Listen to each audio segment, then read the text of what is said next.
10 ಲಕ್ಷ ರೂಪಾಯಿ ವಂಚನೆ ಹಣ ಕಳೆದುಕೊಂಡ ಮಾಲೀಕ ಕಂಗಾಲು. ಇಂಡಿ ತಾಲೂಕಿನ ಆಗರಖೇಡ ಗ್ರಾಮದ ರಾಠೋಡ ಪೆಟ್ರೋಲಿಯಂ ಮಾಲೀಕರ ಖಾತೆಯಿಂದ ಮಾಯ. ಇಂಡಿ ತಾಲೂಕಿನ ಆಗರಖೇಡ ಗ್ರಾಮದ ಪೆಟ್ರೋಲಿಯಂ ಮಾಲೀಕರು ಆದ ಮೋಹನ್ ಕಾಳು ರಾಠೋಡ್ ಇವರು ತಮ್ಮ ಮಗಳ ಮದುವೆಗಾಗಿ ಆಗರಖೇಡ ಗ್ರಾಮದ ಕೆನರಾ ಬ್ಯಾಂಕ್ ಶಾಖೆಯಲ್ಲಿ ತಮ್ಮ ಅಕೌಂಟ್ನಲ್ಲಿ 18 ಲಕ್ಷ ರೂಪಾಯಿಗಳು ಇಟ್ಟಿದ್ರು. ಆದರೆ ಸೋಮವಾರ ದಿನಾಂಕ 20/5/2024 ಬೆಳಗ್ಗೆ 9:23 ಸುಮಾರಿಗೆ ಒಮ್ಮೆದೊಮ್ಮೆಲೆ 5 ಲಕ್ಷಗಳು ಮಾಯವಾಗಿದೆ. ಪುನಃ 9:26 5 ಲಕ್ಷ ರೂಪಾಯಿಗಳು ವಂಚನೆ ಮಾಡಿದ್ದಾರೆ. ಒಟ್ಟು 10 ಲಕ್ಷ ರೂಪಾಯಿಗಳು ವಂಚನೆ ಮಾಡುವ ಘಟನೆ ಜರುಗಿದೆ. ತಕ್ಷಣವೇ ಕೆನರಾ ಬ್ಯಾಂಕಿಗೆ ಹೋಗಿ ಮಾಹಿತಿ ಸಲ್ಲಿಸಿ ಮುಂದಿನ ಕ್ರಮಕ್ಕಾಗಿ ವ್ಯವಸ್ಥೆ ಮಾಡಿಕೊಂಡಿದ್ದಾರೆ. ಈ ಸಂದರ್ಭದಲ್ಲಿ ಗ್ರಾಮ ಪಂಚಾಯಿತಿ ಅಧ್ಯಕ್ಷರು ಆದ ಅಶೋಕ ಖಂಡೇಕರ್ ಅವರು ಉಪಸ್ಥಿತರಿದ್ದರು. ಮಾಧ್ಯಮದೊಂದಿಗೆ ಮೋಹನ ಕಾಳು ರಾಠೋಡ್ ಪೆಟ್ರೋಲಿಯಂಸ್ ಮಾಲೀಕರು ತಮ್ಮ ಅನಿಸಿಕೆಯನ್ನು ನಮ್ಮೊಂದಿಗೆ ಹಂಚಿಕೊಂಡಿದ್ದಾರೆ. ಏನೇ ಇರಲಿ, ವಿಶ್ವಾಸಾರ್ಹತೆ ಹೊಂದಿದ ರಾಷ್ಟ್ರೀಕೃತ ಬ್ಯಾಂಕುಗಳಲ್ಲಿ ಹೀಗೆ ಆದರೆ ಗ್ರಾಹಕರು ಹಣ ಎಲ್ಲಿ ಇಡಬೇಕು ಎಂಬುದೇ ಯಕ್ಷ ಪ್ರಶ್ನೆಯಾಗಿದೆ. ಸಚಿನ್ ಇಂಡಿ, ಸಿದ್ದಿ ಟಿವಿ, ವಿಜಯಪುರ. ಸರ್, ನಮ್ಗೆ ಯಾವುದೂ ಅನುಭವಕ್ಕೆ ಬರಲಿಲ್ಲ. ನಮಗೊಂದು ಕಾಲ್ ಬಂತು ಸರ್. ಆ ಕಾಲ್ದಲ್ಲಿ ಏನು ಹೇಳಿದ್ರಪ್ಪ ಅಂತ ಹೇಳಿದ್ರೆ, ನೀವು ನಿಮ್ಮ ಕಾಲ್ ರಿಸೀವ್ ಮಾಡಿದ ನಂತರ ನಿಮ್ಮ ಏನು ನೆಟ್ ಬಂದದ, ನೆಟ್ ಚಾಲೂ ಮಾಡ್ರಿ, ವಾಟ್ಸಪ್ ಓಪನ್ ಮಾಡ್ರಿ ಅಂತ ಹೇಳಿದ್ರು. ಆಗ ನಾನೇನು ಹೇಳಿದೆ, ಇಲ್ಲ ಇದು ರಾಂಗ್ ನಂಬರ್, ಬಂದ್ ಮಾಡಿ, ನಮ್ಗೆ ಯಾವುದು ಓಪನ್ ಮಾಡಲ್ಲ ಅಂತ ಹೇಳಿ ನಾವು ಬಂದ್ ಮಾಡಿದೆ ಸರ್. ಬಂದ್ ಮಾಡಿದ ತಕ್ಷಣ ಒಂದು 2-3 ನಿಮಿಷದಲ್ಲಿ 5 ಲಕ್ಷ ರೂಪಾಯಿ ಡೆಬಿಟ್ ತೋರಿಸ್ ಸರ್. ಮಗ ಡೆಬಿಟ್ ಯಾಕೆ ತೋರಿಸ್ತು ನಾವು ಇದು ಮಾಡಿದಾಗ ಮತ್ತೊಂದು 3 ನಿಮಿಷ ಬಿಟ್ಟು 9:23 5 ಲಕ್ಷ ಡೆಬಿಟ್ ಆಯ್ತು ಸರ್. 9:26 ಮತ್ತೆ 5 ಲಕ್ಷ ಡೆಬಿಟ್ ಆಯ್ತು. ಹಂಗೆ ನಾನು ಜಳಕ ಮಾಡ್ತಿದ್ದೆ ಸರ್. ಜಳಕ ಮಾಡಿ ಹಂಗೆ ನಾನು ಅರ್ಬಿ ಹಾಕೊಂಡು ಬ್ಯಾಂಕಿಗೆ ಓಡಿ ಹೋದೆ. ಬ್ಯಾಂಕ್ 10 ಗಂಟೆಗೆ ನಾವು ಬ್ಯಾಂಕಿನಲ್ಲಿ ಇದ್ದೀವಿ.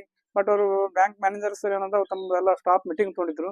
ತಡ್ರಿ, ಮೀಟಿಂಗ್ ಮುಗಿಲಿ ಅಂತ ಹೇಳಿದ್ರು. ನಮ್ಗೆ ಹೇಳಿದ ನಂತರ ನಾವು ಮೀಟಿಂಗ್ ಮುಗಿಯತ್ತ ನಾವು ವೇಟ್ ಮಾಡಿದ್ವಿ ಸರ್. ವೇಟ್ ಮಾಡಿ ಮೀಟಿಂಗ್ ಮುಗಿದ ನಂತರ ಒಳಗೆ ಹೋಗಿ ನೋಡಿದ್ವಿ, ನಮ್ಮ 10 ಲಕ್ಷ ರೂಪಾಯಿ ನಮ್ಮ ಅಕೌಂಟ್ದಿಂದ ಡೆಬಿಟ್ ಆಗಿತ್ತು. ಅದು ಸರ್ ಸ್ಟೇಟ್ಮೆಂಟ್ ತೆಗೆದು ಕೊಟ್ರು.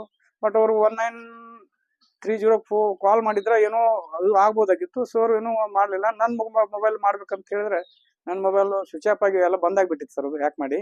ಹಿಂಗಾಗಿ ನಾವು ಮತ್ತೆ ಅದ ಸ್ಟೇಟ್ಮೆಂಟ್ ತೊಗೊಂಡ್ಕಿರ ಬಿಜಾಪುರ ಕ್ರೈಮ್ ಬ್ರಾಂಚಿಗೆ ನೀವು ಕಂಪ್ಲೇಂಟ್ ಕೊಡಿ ಅಂತ ಹೇಳಿದ್ರು ಸರ್ ಮ್ಯಾನೇಜರ್ಸ್ ಅವರು. ಅವ್ರು ಹೇಳಿದ ಪ್ರಕಾರ ನಾವು ಬಿಜಾರಕ್ಕೆ ಹೋದಿವಿ ಸರ್. ಹೋಗಿ ಅಲ್ಲಿ ಕಂಪ್ಲೇಂಟ್ ಕೊಟ್ಟಿವಿ. ಅವ್ರು ಏನದ ಅಲ್ಲಿಂದ 1930 ಕಂಪ್ಲೇಂಟ್ ಹಾಕಿ ಅಲ್ಲಿಂದ ಅವರೆಲ್ಲ ಅಲ್ಲಿ ಬ್ಯಾರ ಇದು ಮಾಡಿದ್ರು ಸರ್. ಬಟ್ ಪ್ರೋಗ್ರೆಸ್ ಈಗಾಗಲೇ ಏನಾದರೂ ಆ ಪೊಲೀಸ್ ಇಲಾಖೆಯಿಂದ ಅಥವಾ ಸೈಬರ್ ಬ್ರಾಂಚ್ ಅಂತ ಏನು ಬರುತ್ತಲ್ಲ, ಅದರಿಂದ ಏನಾದರೂ ನಿಮಗೆ ಮಾಹಿತಿ ಲಭ್ಯವಾಯ್ತಾ ಅಥವಾ ಇಲ್ಲ? ಲಭ್ಯ ಆಗಿದೆ ಸರ್. ಈಗ ಏನ್ ಮಾಡಿದಾರೆ ಸರ್, ಅವರು ಕಂಪ್ಲೇಂಟ್ ಹಾಕಿದ ನಂತರ ಅವರು ಎಲ್ಲೆಲ್ಲಿ ಆ ದುಡ್ಡು ಎಲ್ಲಿ ಟ್ರಾನ್ಸ್ಫರ್ ಆಗಿದೆ ಅಲ್ಲಿ ಆ ಅಕೌಂಟ್ ಅಲ್ಲಿ ಡೀಟೇಲ್ಸ್ ತಗೊಂಡು ಅವು ಅಕೌಂಟ್ಗಳನ್ನು ಫ್ರೀಜ್ ಮಾಡಿದ್ದಾರೆ ಸರ್. ಅವರು ನಮ್ಗೆ ಅಲ್ಲಿ ಕ್ರೈಮ್ ಬ್ರಾಂಚ್ CPI ಸಾಹೇಬರು ಮಾಹಿತಿ ಪ್ರಕಾರ ಈಗ ಎಷ್ಟು 8 9 ಅಕೌಂಟ್ಗಳು ಫ್ರೀಜ್ ಮಾಡಿದೆ ಅಂತ ಹೇಳಿದ್ದಾರೆ ಸರ್. ಮತ್ತೆ ಅಲ್ಲಿ ಅವ್ರ ಅಕೌಂಟ್ದಲ್ಲಿ ಇದ್ದಂತ ದುಡ್ಡು 1,25,000 ರೂಪಾಯಿ ಈಗ ಏನಾದ್ರು ಅದು ಅವ್ರು ಇದು ಮಾಡಿದಾರೆ ಸರ್. ಅದು ಅವ್ರು ಡ್ರಾ ಮಾಡ್ಲಾರ್ದಂತ ವ್ಯವಸ್ಥೆ ಒಳಗೆ ಮಾಡಿದಾರಂತ ಸರ್. ಅದು ಕೆಲವೊಂದು ದಿನದಾಗ ನಿಮ್ಮ ಅಕೌಂಟಿಗೆ ಬರುತ್ತೆ ಅಂತ ಹೇಳಿದಾರೆ ಸರ್. ಬಟ್ ಈ ಸಂದರ್ಭದಲ್ಲಿ ನಮ್ಮ ಇಂಡಿ ಗ್ರಾಮೀಣ ಪೊಲೀಸ್ ಸ್ಟೇಷನ್ ಹೋಗಿ ಏನಾದರೂ ಕಂಪ್ಲೇಂಟ್ಸ್ ಅನ್ನ ನೀವು ಸಲ್ಲಿಸಿದಾರೆ ಸರ್? ಈಗ ಇಲ್ಲ ಸರ್, ನಾವು ಪೊಲೀಸ್ ಸ್ಟೇಷನ್ಗೆ ನಾವು ಅಲ್ಲಿ ಕಾಲ್ ಮಾಡಿದ್ದೇವೆ ಸರ್. ಮ್ಯಾನೇಜರ್ನು ಕಾಲ್ ಮಾಡಿದ್ರು. ನಮ್ಮ ಸಿಂಡಿಕೇಟ್ ಬ್ಯಾಂಕ್ ಕೆನರಾ ಬ್ಯಾಂಕ್ ಆಗರಖೇಡದ ಮ್ಯಾನೇಜರ್ ಕಾಲ್ ಮಾಡಿದ್ರು ಪೊಲೀಸರಿಗೆ. ಅವ್ರು ನಮ್ಮಲ್ಲಿ ಬರೋದಿಲ್ರಿ, ಅದು ಸೈಬರ್ ಕ್ರೈಮ್ ಬ್ರಾಂಚಿಗೆ ಹೋಗ್ಬೇಕು, ಬಿಜಾಪುರಕ್ಕೆ ಹೋಗಿ ಅಂತ ಅವರೇ ಹೇಳಿದಂತ ಅಲ್ಲಿ ನಾವು ಹೋಗಿದ್ವಿ ಸರ್. ಅಂದ್ರೆ ನೀವು